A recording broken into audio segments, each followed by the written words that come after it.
Allez, viens. Come là. Come. Allez, viens. Come. Allez, come. Come. Come.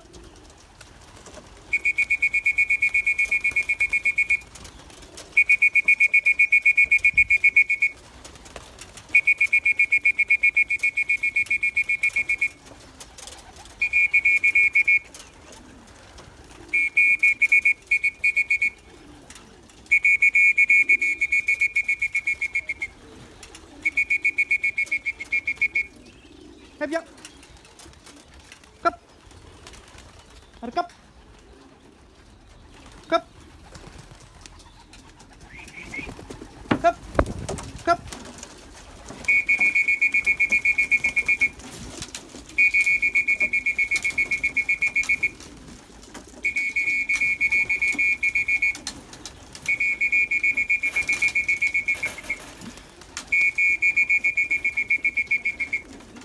Allez, viens. Hop. Hop. Hop.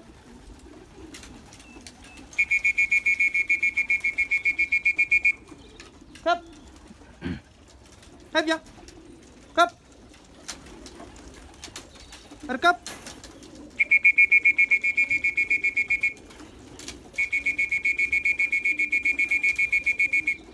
Allez, viens. Allez, viens. Hop. Et cop. Cop. Allez, viens. Allez, viens. Cop.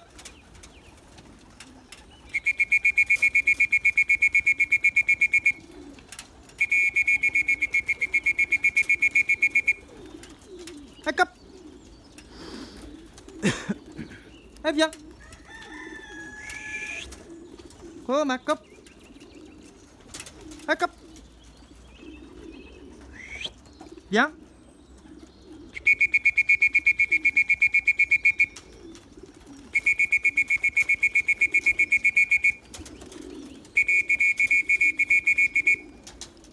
Hop. Allez, viens.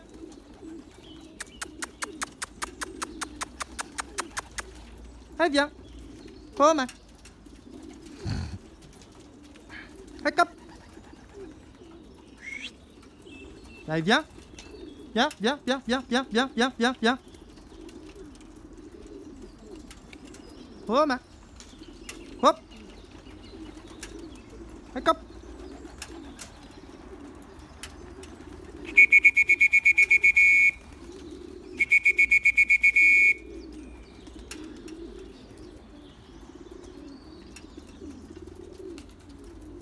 Allez, viens.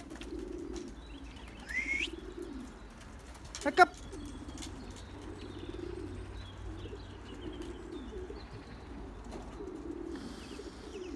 Amis colombophiles, c'est Jo, j'espère que vous allez bien. Comme vous voyez, les journées s'allongent. Il est 18h30 passé, ça fait plaisir. Les pigeons ont volé 35 minutes aujourd'hui. Ce qui est très bien sans Skydancer, parce que j'ai pris la peine de nettoyer en fait tout le colombier là qui est là, gratter, passer au chalumeau et tout ça, nettoyer, enfin comme d'habitude. Ceux qui suivent les vidéos depuis déjà un moment, ils savent un petit peu comment je fonctionne au niveau du nettoyage. Et là, je suis assez content parce que ça obéit quand même assez bien sur la quantité des pigeons que j'ai. Allez, viens. Il y a quelques yearlings là, encore qui traînent. Hop. Mais c'est bien.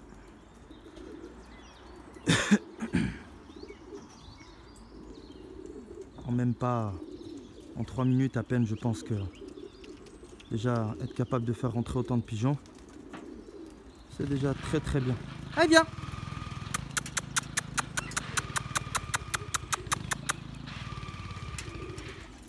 Hop. Ils vont rentrer tranquillement. J'espère que vous allez bien, amis colombophiles. Vous êtes en forme et que tout se passe pour le mieux, en tout cas pour vous. Voilà. On a terminé le boulot aujourd'hui, enfin j'ai terminé le boulot aujourd'hui à 4h30, donc le temps de rentrer, de nettoyer, enfin de gratter tout là, le passer au chalumeau, tout ça. Nickel, ça fait plaisir. Hier, j'ai fait là-bas, la volière avec le petit colombier. Et avant-hier, j'avais attaqué là un petit peu. Enfin, tous les jours un petit peu, quoi. Après le boulot, on rentre, on prend même pas le temps de boire un thé, rien du tout. On va voir directement les pigeons, on les lâche. Et non, ça va, ils ont volé, c'est bien. 35 minutes, c'est très bien sans Sky Dancer. Au vu de la période, on est quoi? On est le 18, 17-18 février. J'ai pas la date en tête. Ouais, mercredi 17, je crois. Donc c'est pas mal. C'est pas mal. On a déjà entamé 3 jours de traitement coccidiose pour les reproducteurs et les voyageurs avec Baycox. Baycox, pour moi, c'est un des meilleurs traitements médicamenteux antibiotiques pour la coccidiose, à mesure de 3 ml par litre d'eau. Je vais faire 2 jours de Cédocol. Cédocol, à peu près 15 ml par litre d'eau, avec de la naturaline et de l'herbolane. Donc ça, c'est du thé, enfin c'est des plantes liquides en fait. Tout le monde connaît ça. Herbolane, Verzellaga et naturaline de chez Natural. Avec le Cédocol en même temps. Et là, à peu près, il faut compter 15 ml pareil pour l'herbolane et une cuillère à soupe de naturaline. Voilà, donc ils sont tous rentrés, il n'y en a que 2 là-bas. Sur à peu près 268 pigeons. Donc c'est pas mal. Voilà, ils vont avoir 2-3 jours de Cédocol, herbolane et naturaline, comme je vous ai dit, afin de purifier un petit peu l'organisme et le foie. Toujours après un traitement antibiotique. Entre chaque traitement antibiotique, parce que là on fait ce qu'on appelle, c'est pas de la prévention, c'est un traitement curatif. Donc le curatif, c'est un traitement général. Voilou, et après donc on va faire 1 jour de Capisol, donc pour traiter les vers, à mesure de 15 ml par litre d'eau. Donc c'est une forte dose, mais on n'a besoin que d'1 jour. Rebelote, 3 jours de Cédocol, herbolane et naturaline. Les mesures, je vous les ai données. Prenez des notes, amis colombophiles. En tout cas, si ça vous dit de faire un petit peu comme moi. Et après, après ces 3 jours, rebelote, boum. Là, ça va être 7 jours consécutifs de alazole pour traiter la trichomoniase. Et avec le alazole, on va utiliser soit de la doxycycline, soit de l'amoxicilline. Donc c'est la molécule en fait pour traiter les voies respiratoires. Maintenant, je ne vais pas vous embrouiller avec doxy, moxicilline, blablabla. Ça va parler à personne, ça va être du chinois, surtout qu'il y a plein de jeunes colombophiles qui ne savent même pas ce que c'est. Donc on va pas... je sais pas, après il y a l'anticoryzacée, le laboratoire Moureau, il y a Orni Spécial de Belgica de Weert, il y a Boroconspirt de Schroeder-Tolissan et des marques, il y en a plein. Donc c'est à vous de voir ce qui vous intéresse. Belga White de chez Belgica de Weert. Enfin bref, voilà. Je vous donne quelques exemples comme ça. Je ne vais pas non plus vous donner toutes les marques possibles et inimaginables parce qu'il y en a plein. Moi j'utilise Orni Spécial de Belgica de Weert. Je sais ce que je vais utiliser là. Et je vais le faire boum 7 jours d'un coup avec le trichomoniase. Et après je vais enchaîner sur 10 jours de thé. Du thé Verzellaga en fait. Du thé, les herbes. Ça va faire Je fais bouillir de l'eau tout simplement avec des oignons et de l'ail. Avec des oignons et de l'ail. D'accord? Donc c'est à peu près, j'aime bien 3 gousses d'ail pour 1 litre d'eau et un demi-oignon pour 1 litre d'eau. Ça c'est ce que je fais moi. Après j'ai une quantité de pigeons qui est certainement pas la vôtre. Mais je vous donne en tout cas si vous voulez faire par litre 3 gousses d'ail et un demi-oignon et une cuillère à soupe par litre d'eau de... les herbes là, soit le thé natural ou soit le thé Verzellaga. Vous faites infuser ça, vous faites bouillir de l'eau, vous faites infuser ça pendant 10 minutes, un quart d'heure et quand c'est froid, vous donnez ça avec du sucre roux ou du miel, c'est bien. Il faut toujours que le miel, l'eau, il faut qu'elle soit froide parce que si vous mettez le miel, comment dire, dans de l'eau chaude, toutes les vitamines elles vont disparaître du miel. Donc ça, il n'y aura pas d'effet en fait, l'effet en fait recherché. Donc il va y avoir 10 jours, on va essayer de faire tomber un maximum de duvet. Là on va terminer, on est au niveau de l'alimentation, comme je vous disais la dernière fois, c'est 3 semaines de dépuratif, on n'a pas terminé. C'est bien, ils ont déjà bien commencé à perdre en tout cas le gras qu'ils avaient pris, parce qu'ils n'étaient pas sortis en tout cas pour les vieux depuis septembre. Septembre-octobre à mesure d'1 fois par semaine, voire 1 fois tous les 15 jours. Donc ce qui fait que là, bah, c'est impeccable. Et la suite, je vous dirai ça au fur et à mesure. Voilà, comme je vous ai promis, enfin comme je vous ai dit la dernière fois, je vous dirai en fait ce que je fais au fur et à mesure. Comme ça va vous permettre aussi à vous de traiter votre colonie si vous avez envie de la traiter un petit peu comme moi. En fait, moi, l'idée, c'est vraiment de partager mon savoir avec vous. Ça, vous savez, pour ceux qui suivent Jo, Combinasi Jo, enfin, ma chaîne YouTube depuis un moment, moi, c'est ça, toujours, et c'est mon objectif, c'est ça. C'est de partager avec vous mon savoir, de vous donner des billes pour avancer dans la colombophilie. C'est pas d'être individualiste ou de garder, en fait, son savoir propre à soi. Ça n'a aucun intérêt. Donc voilà, donc ça va être un petit peu ce que moi je vais faire. Et puis quand on pourra entraîner, ben, on entraînera. Voilà, quand on pourra entraîner, ben, écoutez, on entraînera. Hein. On ne sait pas trop quand, parce qu'apparemment maintenant, enfin, déjà qu'on est emmerdé avec le Covid, alors maintenant c'est la grippe aviaire. Il y a des décrets, donc voilà quoi. Il faut respecter tous ces protocoles, tous ces décrets. Enfin, je sais très bien qu'il y en a plein qui ne les respectent pas et qui ne les respecteront pas. Vous allez voir, hein, à partir de... même, je donne ma tête à couper que même d'ici la fin février, les gens qui vivent plus au nord, vous allez voir des paquets de pigeons et n'hésitez pas en tout cas à me le dire. Enfin, parce que je ne serais pas surpris si... mais c'est sûr, tous les ans, c'est la même. Les Belges qui viennent entraîner dans le nord, les gens du nord qui commencent à entraîner, tout ça, il n'y a pas... Les gens, ils ne respectent rien du tout. Donc voilà quoi. Alors qu'en plus de ça, ce qui est débile en fait, c'est que le pigeon voyageur, il a pas de lien avec le, comment on appelle ça, avec ça y est, je perds mes mots. Cette grippe aviaire. Il n'y a pas de lien. Il n'a pas la possibilité. Enfin, le pigeon voyageur n'a pas la faculté, ne peut pas donner quand la grippe aviaire à une poule ou il l'attrape même pas. Après, moi, je ne suis pas scientifique, je ne suis pas chercheur, mais de ce que j'entends, normalement, il n'y a pas de souci. Donc, je ne vois pas pourquoi voilà, on nous interdit d'aller entraîner nos pigeons et tout ça. Bon, après, soit c'est comme ça, et c'est comme ça. On ne va pas polémiquer là-dessus. Donc, quand on pourra entraîner, on va commencer à entraîner. Mais en tout cas, voilà, je vous ai donné la phase des entraînements. Et normalement, là, moi, mes reproducteurs, ils sont toujours ensemble. Mes voyageurs, ils sont toujours ensemble. Donc, la séparation, ça sera fin février et grand maximum première semaine de mars. Pourquoi? Parce que je sais très bien qu'à partir de ce moment-là, quand je vais séparer mes mâles de mes femelles, il y a le feu qui va commencer à monter dans les colombiers. Le feu, cette terminaison, en fait, cette façon de dire, en fait, quand on parle du feu, c'est une montée de forme qui va être beaucoup plus accentuée et qui va être visible. Voilà, année après année, quand on a de l'expérience dans la colombophilie, on voit comment les pigeons se comportent. Une fois qu'ils ont été traités, une fois qu'ils ont couvé pendant 6-7 jours, qu'ils ont été avec leurs femelles et tout ça. Dès qu'on sépare, il y a une forme. Il y a la forme qui commence à monter, les mâles ils sont fous, ça commence à recouler dans les casiers. Les femelles, on voit comment qu'elles volent beaucoup plus rapidement, elles commencent à s'éloigner et tout ça. Donc il ne faut pas prendre de risques, il faut y aller crescendo. C'est-à-dire vraiment fin février, première semaine de mars, c'est très bien.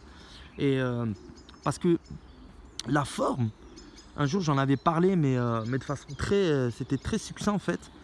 De façon vraiment très succinct. C'est nous qui la déclenchons en quelque sorte. Mais il faut avoir de la technique et il faut avoir l'œil et de l'expérience. Voilà, on peut, comment dire, si on met des rideaux dans les colombiers, on met de la pénombre. Plus on va mettre de la pénombre, on va ralentir la forme. Pourquoi? Parce qu'on sait que quand il y a du soleil, on le voit là le temps. Là aujourd'hui il a fait super beau, il fait moins humide, les pigeons, les fientes sont de meilleure qualité, il y a les fientes ne sont pas humides, les pigeons, on le sent. Il y a vraiment, les pigeons se comportent différemment. C'est comme chez l'humain en fait.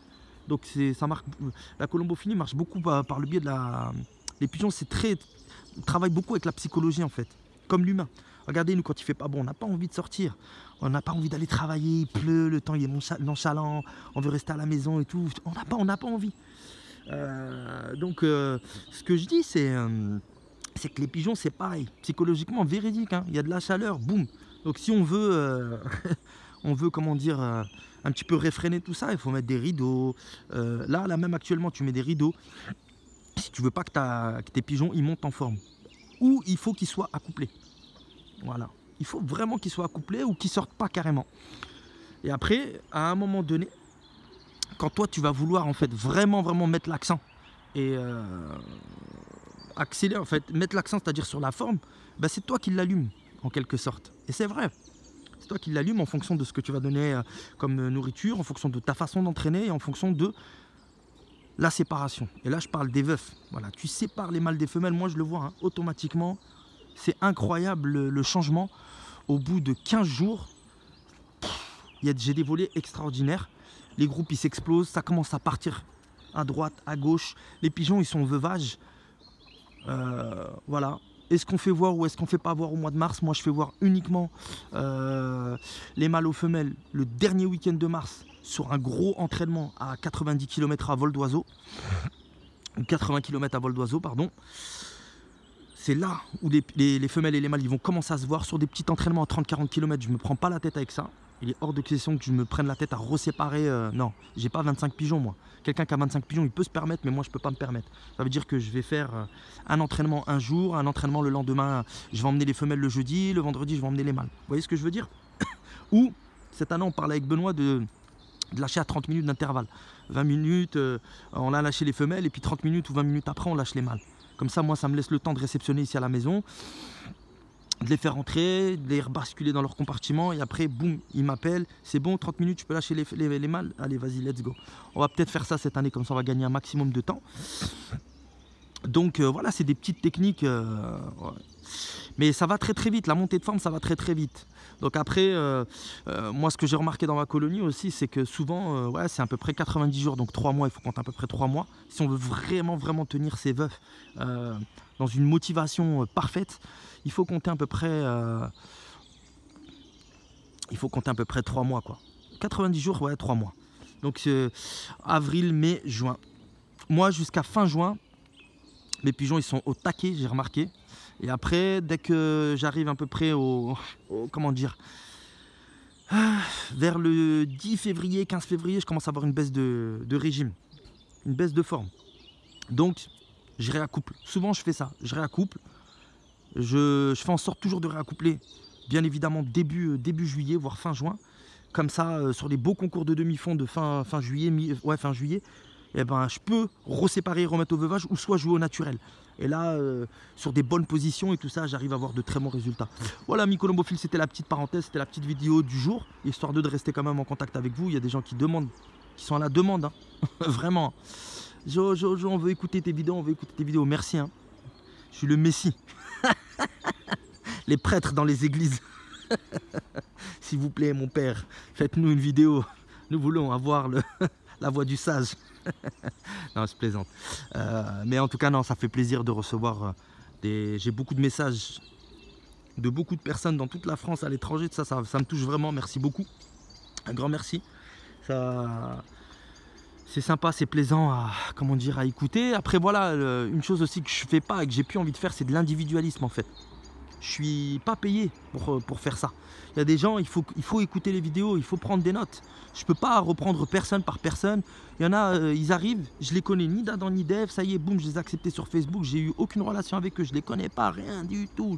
Je sais même pas où ils vivent, enfin bref. Ils m'enchaînent avec des questions, tout ça. Est-ce que je peux faire ci, je peux faire ça, dis-moi ça, comment tu fais ça? Il y a les vidéos sur YouTube.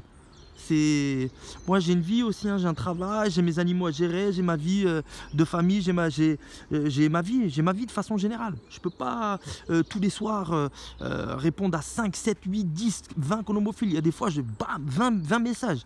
Et il y en a qui insistent, ils insistent, c'est pas possible. Ça, il faut respecter l'intimité en fait des gens. Voilà, l'intimité, c'est de façon générale, voilà, c'est se dire voilà, il a une vie, il a un travail. Moi j'ai une vie, toi tu as une vie et tu as un travail. On se respecte par rapport à ça parce que sinon c'est pas possible. Je veux aider vraiment tout le monde avec grand plaisir, mais je peux vraiment pas me couper en 36. Il y a un seul jour, il n'y en a pas 36. Et sincèrement, prenez ce qu'il y a à prendre dans les vidéos. Voilà, s'il y a vraiment une urgence vitale, où vraiment il y a quand je parle d'urgence vitale, où là vraiment vous êtes vraiment dans une grosse galère et tout ça, d'accord, mais enfin prenez vraiment ce qu'il y a à prendre dans les vidéos, amis colombophiles, s'il vous plaît, parce que je peux vraiment pas, j'ai horreur des chauves-souris. Je vois qu'il y a une chauve-souris entre les rats et le chauve-souris, regardez, j'ai pas de cheveux, j'ai trop peur, en fait j'ai peur des chauves-souris. Au secours. Enfin bref, amis colombophiles, je vous dis à bientôt pour une prochaine vidéo. Il commence à faire nuit, je vais aller fermer les Spoutniks. Prenez bien soin de vous et puis je vous souhaite en tout cas bonne chance. Prenez ces conseils là, notez-les. C'est des bons conseils en tout cas qui peuvent vous servir. La chauve-souris s'approche de moi. Et du coup, ben, voilà, je vous dis à bientôt pour peut-être ce week-end, peut-être qu'il y aura une vidéo. Les vidéos, c'est vraiment, ça me prend vraiment comme une envie de pisser en tout cas, en parlant grossièrement. Et donc, il y en aura peut-être une ce week-end, peut-être pas, peut-être ça, on verra. Voilà, ben, prenez soin bien de vous et puis je vous dis à bientôt. Salut, c'était Jo. Ciao.